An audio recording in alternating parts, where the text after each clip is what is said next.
Hey, it's Greg Stanley with the Collector Car Podcast. What 1980s American car is up double digits the latest 12 months? Which car that made the list did I try and fail to buy when I was 16 years old? How did my picks for 2023 bull market list perform? And which car made it on my 2023 and my 2024 bull market list? So I will answer all of these questions on this episode, Greg Stanley's 2024 bull market list. Okay, this is a call out to my listeners. I do not have a lot of sponsors for this podcast on purpose because I don't want to waste your time with products I am not crazy about. Well, I do have two that I am crazy about. The first one is LLC TLC. This is where you can save money on your car registration. Every year, you can set up a Montana LLC and pay no sales tax on your vehicle purchases, which is really amazing. Now, you can also permanently register your classic cars in Montana to avoid any annual renewal fees. And as your registered agent, LLC TLC will handle everything for you, so you never have to step foot in Montana to take advantage of this incredible offer. Now, as a listener of this podcast, they are offering 30% off your entire package. Now, to get this, simply go to llctlc.com/classic or mention this podcast when you call them directly. My other big sponsor of this podcast is Euro Classics out of Dayton, Ohio. Now, that's Euro Classic with an X.com. If you want to reach them in person, you can reach them at 937-299-1311. Now, this is where I get all of the work done on my Porsche. I just had my GTO in there. My Mustang's been in there. It is the place to go if you want awesome service at an extremely competitive price. So when you go there, just ask for Dale and tell him that I sent you. Okay, before we get to my 2024 bull market list, I do have a few announcements. First off, Moto Miami. Now, this is the big car show in Miami that RM Sotheby's is putting on, as well as an auction. If you want to participate, you need to get your tickets now. This thing is going to be really, really incredible. I know that they're having, I believe it's 8 previous Pebble Beach Best in Show winners on the show field. There's 100 supercars on Sunday. All sorts of crazy stuff. The 18th fairway is going to be set up like a starting grid full of Shelby race cars, which is absolutely insane and nuts. And this is the last call if you're looking to sell something during the RM Sotheby's auction. The auction is occurring on Friday and on Saturday. We've got some big hitters already in the auction. 1929 Duesenberg Model J sweep panel. 1939 Mercedes-Benz 540K special. We got some more pre-war royalty as well as some new cars. 2022 Ferrari 812 GTS. We have a Spiker. We have 911 Speedsters. We have Mercedes. We have Bentleys. A lot of cool stuff. Only a few spots are left. So if you would like to be a part of this historic sale and weekend, you can reach out to me directly, GStanley at rmsotheby's.com, or one of our car specialists at rmsotheby's.com. It is going to be a ton of fun. Now, next episode, I will review a bunch of the interesting cars I find interesting that are coming up for sale during the Arizona auction. Obviously, I'll cover some of the RM Sotheby's offerings. Their sale is on January the 25th. I will cover my favorite cars from the Sotheby's sale, but I'm also going to cover cars I find interesting from Barrett-Jackson.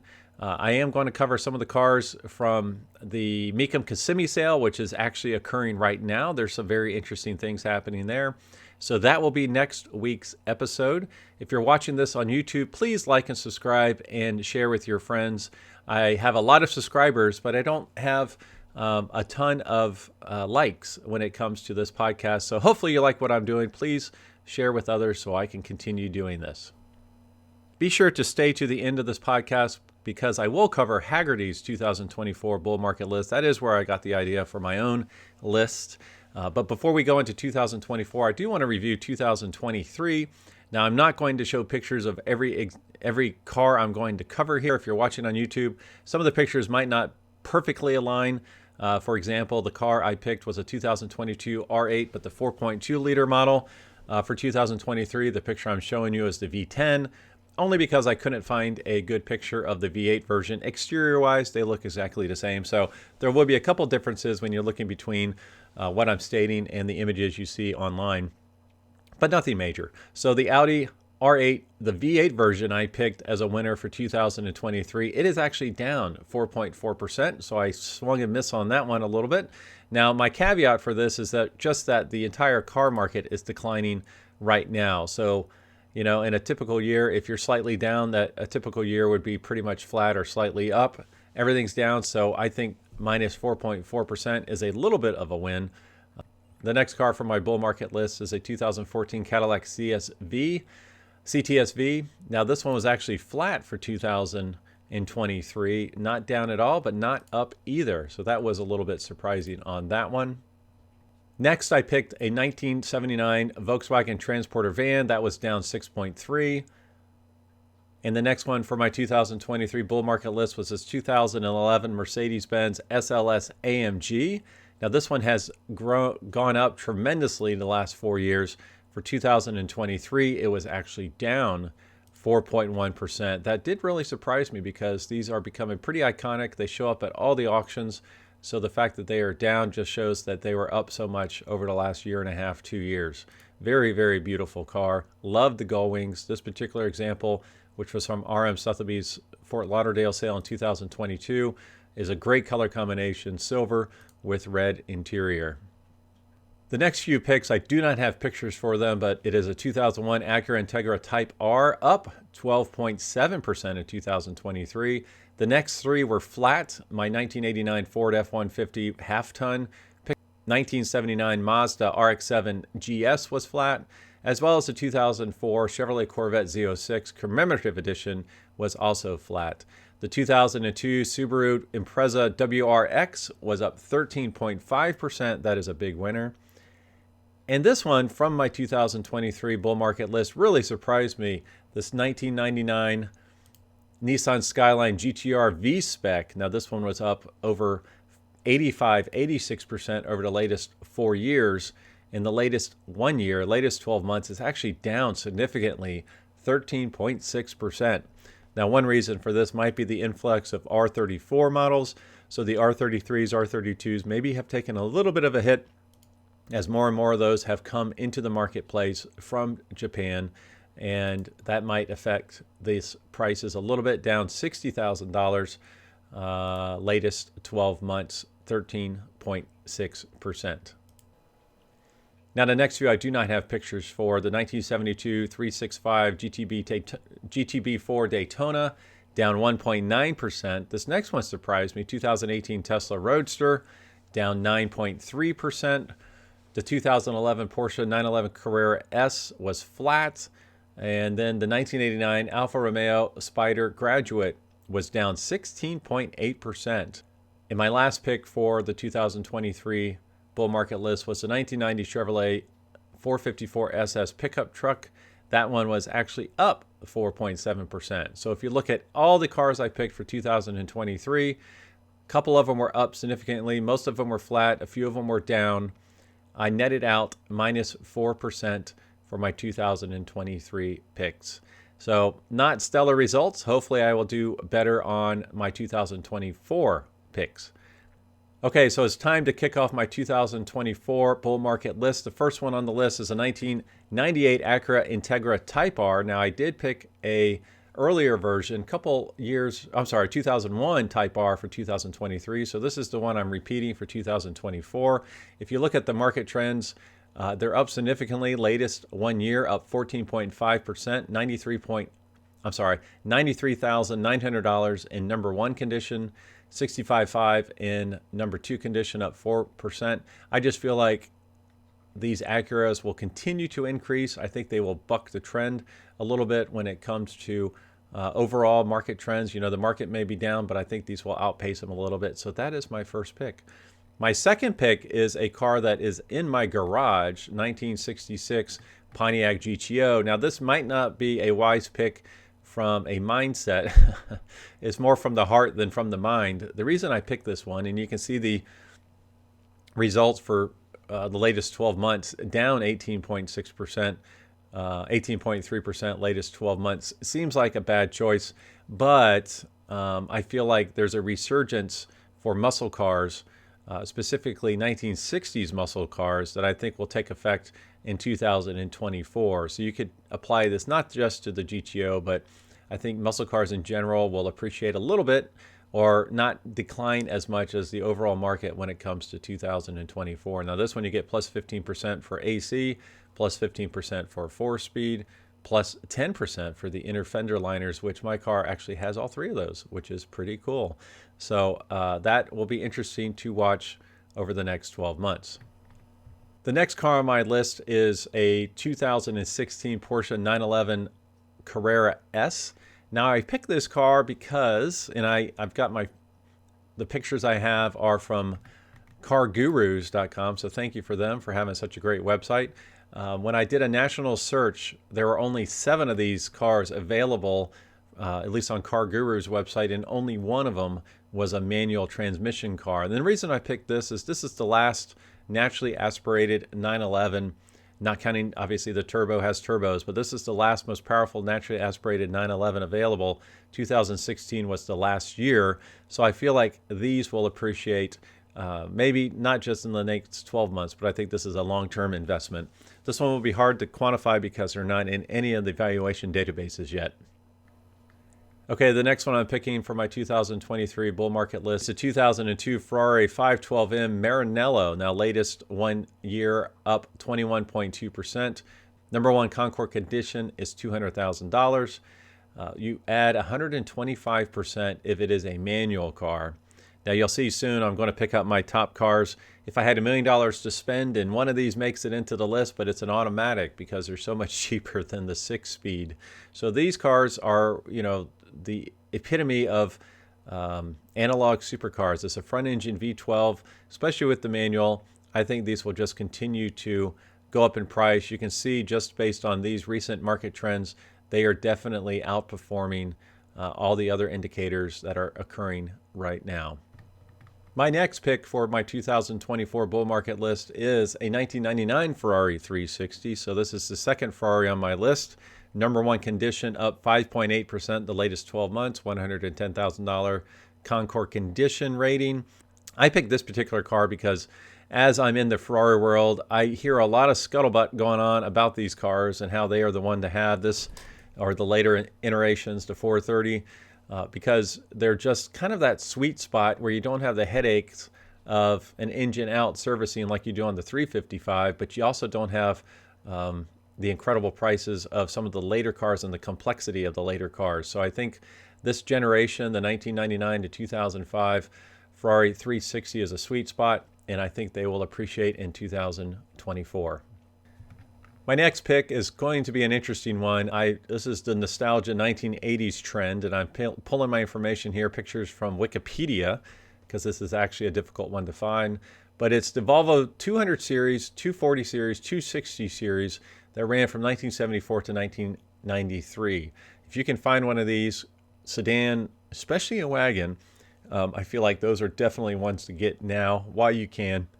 They're not in any of the databases like I mentioned, but I feel like these are definitely going to appreciate. As you go to different classic car consignment shops, you're seeing more and more of these pop up, and you see them on some of the online auction houses as well, and they're doing really, really well, especially if you can find one that is in decent shape.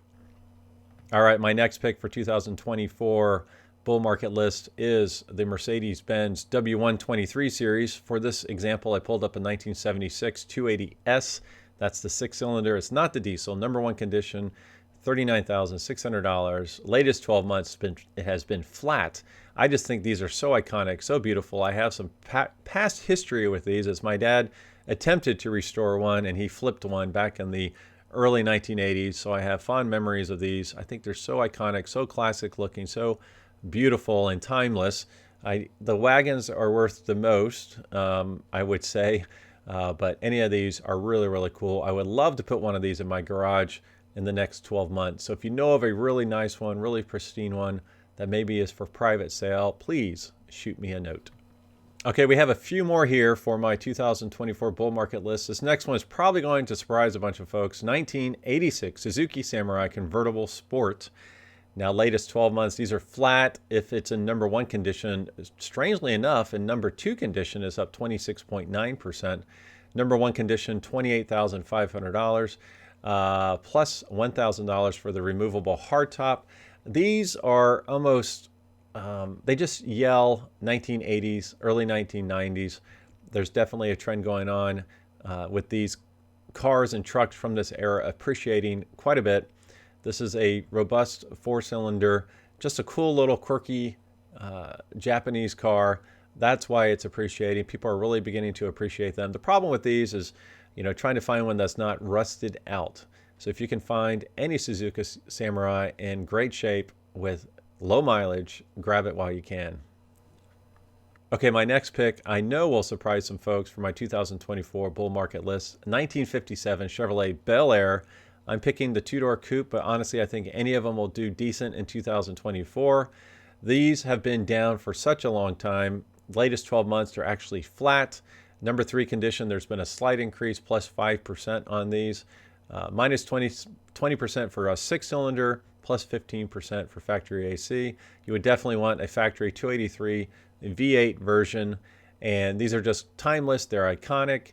The generation that this was on their bucket list is selling them, or has been selling them for a number of years, and I just feel like these have been depressed just long enough that the next generation is really starting to appreciate these and picking them up.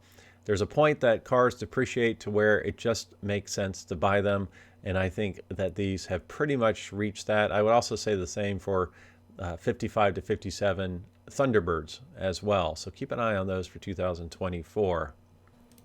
All right, my next pick I know is going to surprise some folks for my 2024 bull market list. It's a 1986 Buick Regal Grand National. Now these have been depressed forever. The number 1 condition cars hovering around 100 grand for years, and I just feel like their time is about to come. The Radwood Youngtimers fad of 1980s, 1990s has been going strong for a number of years now, and these really have not been affected until recently. Latest 12 months up 11.2% in number 1 condition. Concord condition, $77.5 thousand. And I feel like their time is about to come. Hopefully it's in 2024. Beautiful, iconic, great cars, American. This is the only real performance car in my mind for this period, 1986. Corvette wasn't anything special. The Mustang wasn't anything special. So this is the one to have for that time frame. 1986 Buick Grand National. Okay, I have 2 more for my 2024 bull market list. The first one is early generation Mini Cooper S's. Now this would be the 2002 version, the most recent version that BMW put out. Now specifically, I would say the Mini Cooper S John Cooper Works GP version. I found 2 of these on Car Gurus. One's a 2006 with 3,800 miles. They're asking almost $50,000.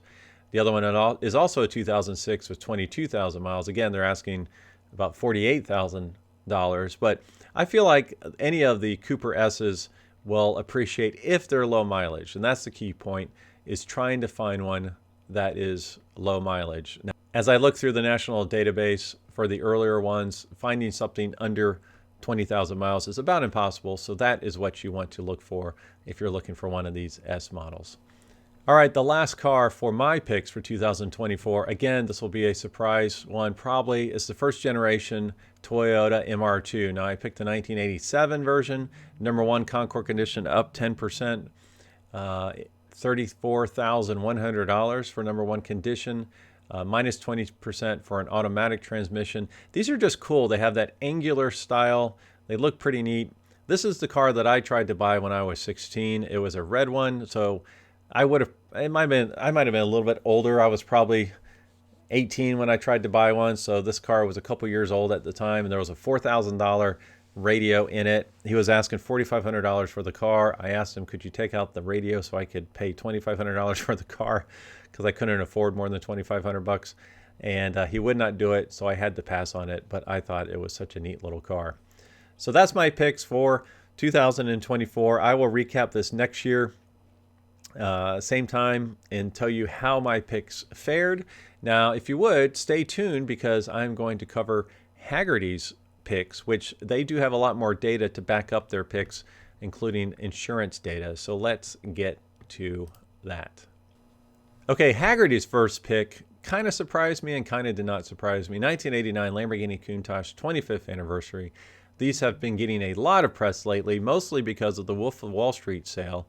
Bonhams had the wrecked one that was a no sale, and then RM Sotheby's had the non-wrecked Hero car that sold for a world record price around $1.5 million for a Countach.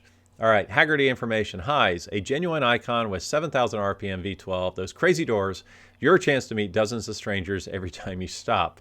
Lows, a workout to drive, has put lots of children of mechanics through college. Your chance to meet dozens of strangers every time you stop. Price range, number one condition, $770,000. Their Auto Intelligence says, not long ago, series collectors considered the later Countach with its slopes and catting to be a bastardization of an iconic design. But the children of the 80s and 90s think otherwise. Although 1970s examples are still worth the most, the final year silver anniversary edition is gaining ground. I would definitely want a non-anniversary version. I just love the angles and the swoops. Not crazy about the swoops. All right, next, this one really surprised me. 1946 to 1950 Chrysler Town and Country. So this is interesting because this is a convertible Woody, basically. All right, what does Hagerty say about this? Highs, everyone loves a Woody, a piece of Art Deco furniture you can drive. America's favorite parade car for fun for six on a night out at the drive-in. Lows, built before Eisenhower's interstates and geared like it. The wood is difficult to restore and maintain. Restorations are financial sinkholes. So without Eisenhower's interstates, these things were geared to go 35 to 45 miles an hour. All right, number one condition, $144,000. Hagerty Auto Intelligence says, there's a theory that young enthusiasts only want newer cars. Our data shows that's dead wrong. The best older classics like the Town and Country will endure. Now that also goes to my theory with the 1957 Chevrolet Bel Air. But find a good one, as restoring a 70-year-old wooden-bodied car can be costly. Okay, next is the 2013 BMW M3. The highs, engine nearly befitting of an exotic, peak BMW chassis balance. The lows, conservative styling, poorly maintained examples can cost an arm and a leg to fix.